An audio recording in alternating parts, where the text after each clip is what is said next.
Hello बच्चों, welcome back to Srishti maths classes. बेटा, अब तक की वीडियोस में हमने 8th की एनसीईआरटी बुक से चैप्टर 1 कंप्लीट कर लिया है और आज हम स्टार्ट करने वाले हैं चैप्टर 2। चैप्टर 2 एनसीईआरटी बुक में है linear equations in one variable.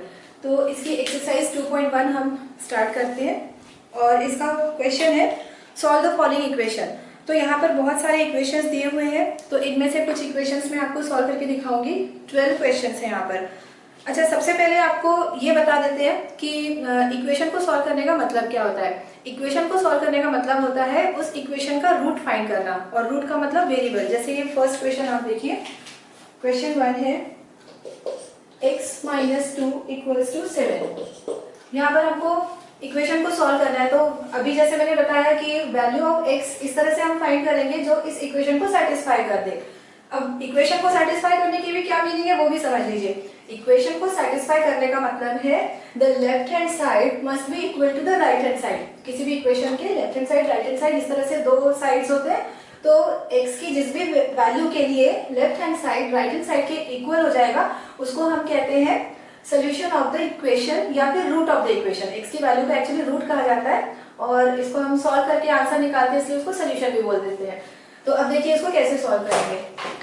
2 यहाँ पर लेफ्ट हैंड साइड में सब्ट्रैक्ट हो रहा है तो राइट साइड में जाकर ऐड होगा। राइट साइड में जब भी कोई टर्म ट्रांसपोज होता है तो उसका साइन चेंज होता है। तो ये -2 था, राइट में जाकर +2 हो गया। तो x की वैल्यू हमको मिल जाएगी 7 + 2 9। और आप अपना आंसर चेक कर सकते हैं। कैसे चेक करना है कि हमारा आंसर करेक्ट है। हम ले लेंगे इसका left hand side. Left hand side लिखा हुआ है x - 2, x की वैल्यू हमको क्या मिली है 9 में से 2 सब्ट्रैक्ट करेंगे तो आंसर आ रहा है 7 which is equal to the right hand side. तो देखा आपने, बहुत ही इजी सा क्वेश्चन था। x की वैल्यू हमको जो भी मिली है उसको जब मैंने इक्वेशन में पुट किया तो इक्वेशन सेटिस्फाई हो गया। मैं फिर से ये सारे वर्ड्स की मीनिंग बता देती हूँ। इक्वेशन को सॉल्व करने का मतलब होता है जो वेरिएबल है उस इक्वेशन में जो भी रिलेटेड वेरिएबल है उसकी वैल्यू फाइंड करना, जिसको हम कहते हैं रूट ऑफ द इक्वेशन। और इस वैल्यू को अगर हम इक्वेशन में पुट करते हैं तो वो इक्वेशन सेटिस्फाई हो जाना चाहिए। और इक्वेशन के सेटिस्फाई होने का क्या मतलब है कि उसका जो लेफ्ट हैंड साइड है वो राइट हैंड साइड के इक्वल आना चाहिए। तो ये था लेफ्ट हैंड साइड x - 2, यहाँ पे मैंने x की वैल्यू पुट कर दी, आंसर आ गया 7 जो राइट हैंड साइड था। तो इसका मतलब ये है कि हमारा सोल्यूशन करेक्ट है। तो इस तरह से कुछ और क्वेश्चंस में करवा देती हूँ। यहाँ पर टोटल 12 क्वेश्चंस हैं, तो मैं एक एक क्वेश्चन स्किप कर करके सॉल्व कराती हूँ और जो भी क्वेश्चंस छूटे हुए होंगे वो आपके लिए एक तरह से होमवर्क है। अगर उसमें कोई डाउट है तो आप पूछ सकते हैं कमेंट सेक्शन में। अब ये थर्ड क्वेश्चन करिए, है ना, हमको एक एक क्वेश्चन स्किप करना है। तो थर्ड क्वेश्चन है 6 = z + 2। 6 = z + 2, यहाँ पर वेरिएबल चेंज कर दिया, z लिख दिया है तो उससे कोई फर्क नहीं पड़ता। फिर से वही जैसे मैंने अभी फर्स्ट क्वेश्चन में समझाया, इसको हमें सॉल्व करना है। और सॉल्व करते टाइम बस इस बात का ध्यान रखना बेटा कि जो वेरिएबल है वो बिल्कुल अकेला रहना चाहिए, उसके साथ कोई भी नंबर हमको नहीं चाहिए। इस वेरिएबल की वैल्यू हमको फाइंड आउट करनी है तो हमको करना क्या है, इसके साथ अगर कोई सा भी नंबर है तो उसको वहां से हटा दो। तो ये 2 राइट साइड में ऐड हो रहा है z पे, तो लेफ्ट हैंड साइड में आकर ये सब्ट्रैक्ट होगा। तो z की वैल्यू आ गई 4। एक्चुअली हम यहाँ पे हमेशा उल्टा काम करते हैं। उल्टा काम करने का क्या मतलब है, जैसे z के साथ जो भी नंबर्स हैं उनको हमें हटाना है। मैंने अभी समझाया आपको कि जो भी वेरिएबल की वैल्यू हम फाइंड आउट करते हैं उसके साथ के नंबर्स को हमें हटाना होता है ताकि उसकी वैल्यू हमें मिल सके। तो साथ के जो नंबर्स हैं उसको हम कैसे हटाते हैं, उसके लिए हमको उल्टा काम करना होता है। उल्टा काम करने का क्या मतलब है, अगर कोई वैल्यू इस वेरिएबल में ऐड हो रही है तो उसको हम ऑपोजिट साइड में ले जाकर सब्ट्रैक्ट कर देंगे, और अगर यहाँ पर कोई वैल्यू सब्ट्रैक्ट हो रही है तो उधर ले जाकर ऐड कर देंगे।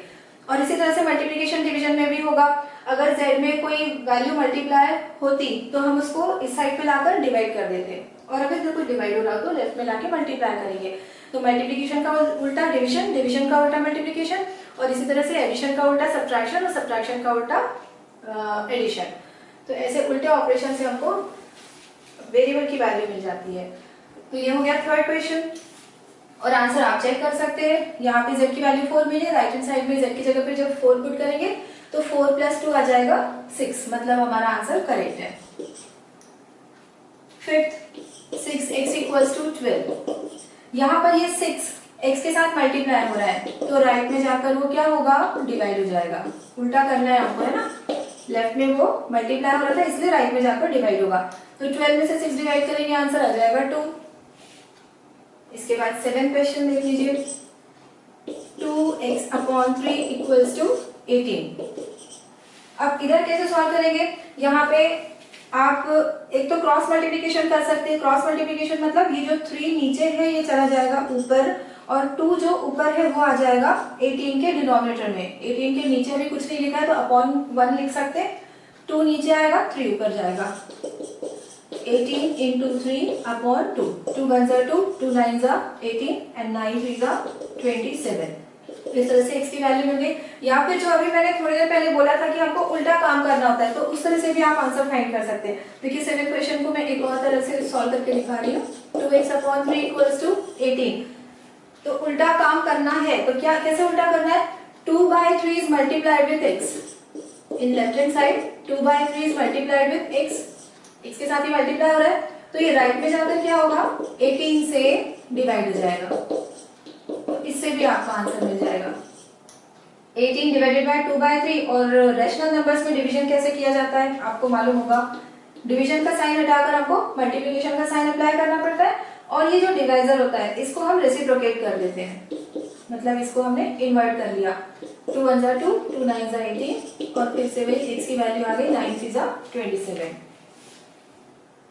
तो ये 7 क्वेश्चन कंप्लीट हो गया। 9 क्वेश्चन। 7x - 9 equals to 16। अब ये क्वेश्चन थोड़ा सा लंबा है, ज्यादा बड़े क्वेश्चंस तो इस एक्सरसाइज में है ही नहीं, लेकिन बाकी क्वेश्चन से कंपेयर में अब थोड़े से बड़े क्वेश्चन चालू हो गए। तो इक्वेशन को सॉल्व करने के लिए वेरिएबल को बिल्कुल अकेला रखना होता है, उसके साथ जितने भी नंबर्स हैं उनको हटाना होता है। तो यहाँ पे ये जो नंबर्स हैं x के साथ क्या क्या है लेफ्ट हैंड साइड में 7 है 9 है, इन सबको हम हटाएंगे।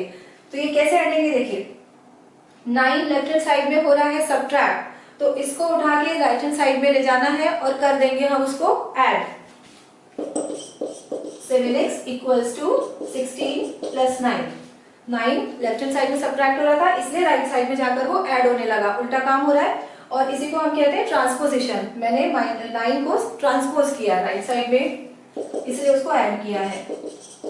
16 plus 9 25।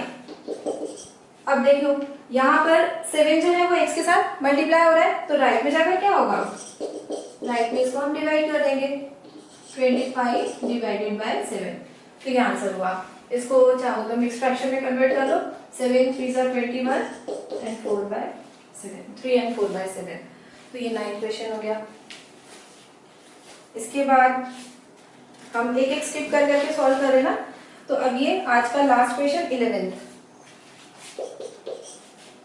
17 plus 6p equals to 9।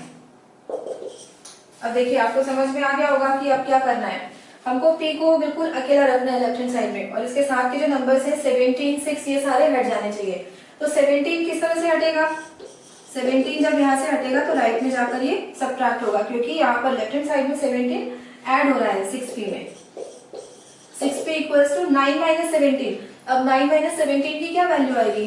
-8। Integers के रूल्स आपको याद होंगे, जब दोनों नंबर्स में ऑपोजिट साइन हो तो हम सब्ट्रैक्ट करते हैं और आंसर पे न्यूमेरिकली लार्ज नंबर का साइन अप्लाई किया जाता है। और 6 का क्या करेंगे?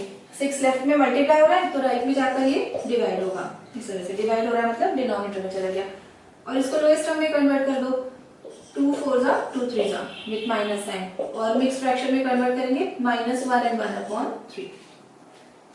Final answer. तो इस तरह से एक्सरसाइज 2.1 कंप्लीट हो गई और वीडियो को लाइक करें, चैनल को सब्सक्राइब करें। Thank you.